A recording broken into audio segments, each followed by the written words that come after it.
এইবার মিষ্টি আরো তাড়াতাড়ি একটু বৌমা বাড়িতে। রাখি পূর্ণিমা কিন্তু আমাদের এখনো শেষ হয়নি।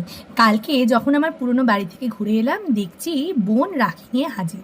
আমার মেয়েকে আমার ভাইকে দুজনকে রাখি পরানোর পরে আবার আমার জন্যও দেখছি উনি একটি রাখি এনে উপস্থিত হয়েছেন, কিন্তু আমি তো রাখি কিনিনি ওর জন্য, তাই আমার মনটা একটু খারাপ হয়ে গেল। তাই ভাবছি যে রাখি দিয়ে রাখিটা না হলেও অন্য কিছু দিয়ে সেটাকে ম্যানেজ ঠিক করে নেবো। এখন চলো একটু মিষ্টি খেয়ে নিই। এটা হচ্ছে শক্তিগড়ের ল্যাংচা, হুগলির মানুষ শক্তিগড়ের ল্যাংচা ছাড়া কি আর ভাই ফোটা রাখি পূর্ণিমা এসব জমে বলো।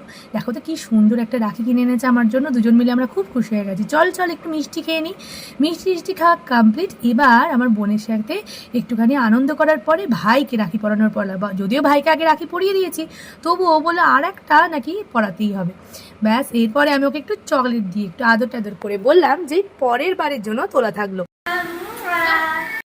আর এরপরে আমার ভাই বলা ভুল হবে, ও আমারই বয়সী, আমার কাকার ছেলে। এবার একসাথে ও আমরাও বড় হয়েছি, পড়াশোনা করেছি, ওকে এবার রাখি পরিয়ে দিলাম আর ওর সঙ্গে করছিলাম একটুখানি মাস্তি। অনেক বছর পর আমাদের দেখা হলো।